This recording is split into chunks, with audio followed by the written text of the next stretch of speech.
Welcome back to CylanceTV. I am Matt Stephenson, a man that I've been chasing for the better part of a year from show to show. If you are at RSA, if you are at Black Hat, B-Sides, DEF CON, odds are you could run into Marcus Carey, the founder and CEO at Threatcare.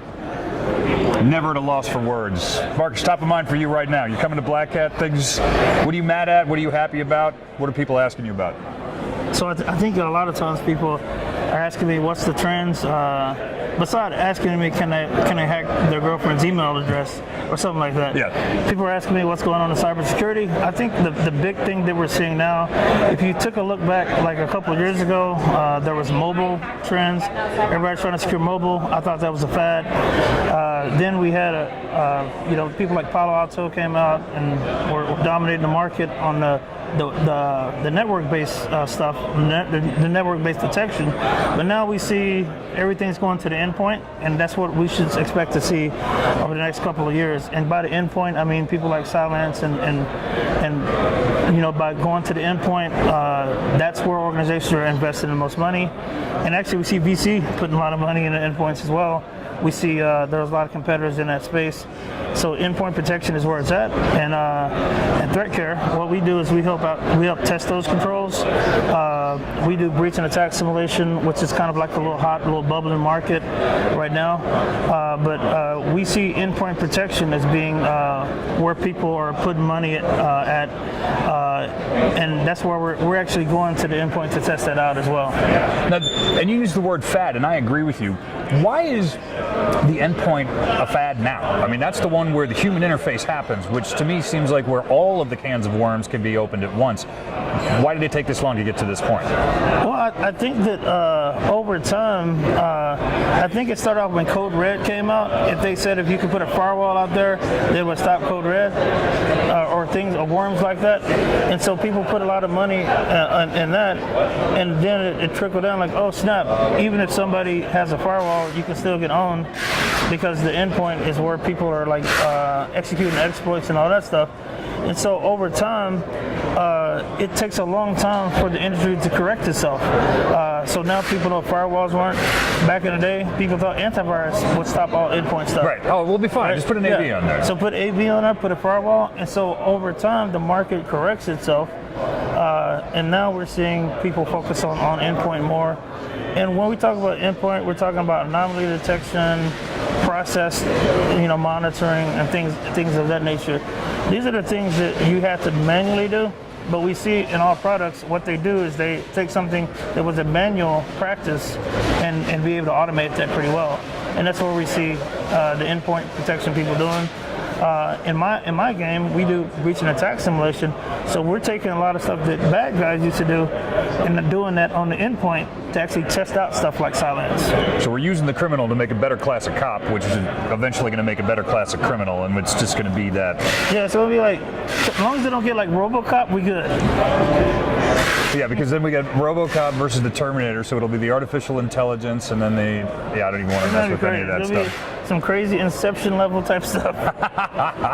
Well, so what's on your mind? You're looking at the industry, that's one thing. I feel like you've got a handle on that, but you're like, when you're coming to these things, or if it's even just like local get-togethers, you're sitting down with your boys and you're talking about things that either they annoy you, things you want to fix. Like, what are you hot for right now? Anybody knows me, what I'm hot for right now, at this point in my life, I think there's like this Maslow pyramid, a hierarchy or something like that. So it's like right now I'm kind of like trying to give back as much as I can wherever I'm at. So you'll see me and me as a person, and I try to encourage like people that are really into the game to give back, and that's what I try to encourage. And I try to encourage companies to give back, and so that's kind of like my thing now. It's like I'm trying to fulfill that need. And you're doing it in a great city like Austin, so you got opportunity there for sure. Tell me about Threatcare. You guys have been around for a few years, but you guys are still new. You're growing. You got some interesting things happening. People are looking at you and they want to know what you're doing. What's next?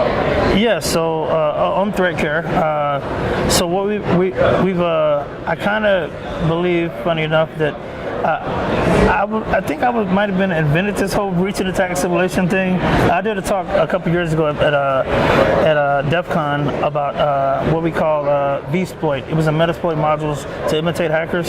So after I left Rapid7, I created a company to kind of do that kind of stuff, to imitate the attackers. And so what we've seen over the last 5 years is we've seen this thing called the MITRE attack framework come up. And MITRE attack framework, what they do is they categorize different actions and techniques that attackers take. It's kind of a continuation of the Lockheed Martin, a kill chain and all that stuff. Like, it's trying to describe what techniques attacker use on the network. So anyway, so at Threatcare, what we've done is we've watched this thing go from when I first gave that talk a couple years ago.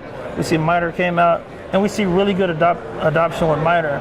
So what we did is we created an app called the Threatcare app, and it actually imitates the stages of the MITRE attack framework. And we're doing it we're kind of crazy here because we did it at a price point that's going to freak out a lot of people. And so you can go to threatcare.com to check out the pricing on it. Oh, see, there we go. It jumps immediately to the shameless plugs. I like it. Let's get some business done. So for the people out there who may not be really familiar, not only with you guys, but deep in the weeds on the security side of things, is there a difference from what you guys are doing as far as attack simulations and pen testing? Where do you fit into the red team, the blue team, and everybody else that's out there? Yeah, so the thing that most people would tell you about penetration testing is this point in time. It's like a snapshot. It's like somebody driving by, looking at us two good-looking men and taking a picture, or what they were just hang out with us all the time. Well, so the breach and attack simulation is like continuous simulation, so you can always continue to test. And the pen test is kind of like it's a snapshot. And that's probably a terrible analogy. However, that's kind of like what it is. With breach and attack simulation, you can schedule stuff, and the stuff can run continuously. So if there's a lapse in your cybersecurity coverage, you'll be able to notice that. That is definitely a high-level look at this stuff. If people are looking for more information, now it's shameless plug time. Everywhere they need to go. Websites, social media, all that good stuff. The entire world, Marcus, but I'm sure you've already met. All right, two things. You go to threatcare.com to check out everything about Threatcare app, Threatcare agent, all our products. And you can follow me on Twitter at Marcus J. Carey.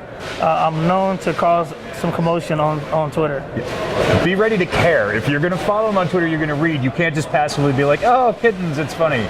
No, yeah. Not that kind of feed. Yeah, I'm all over that. I'm not afraid to push buttons. That's what we're trying to do. We're always looking for people like Marcus. You can find us at threatvector.cylance.com. It's where we've got the podcast, videos, instructional stuff, data sheets, anything you need regarding to Cylance. That's where you want to go.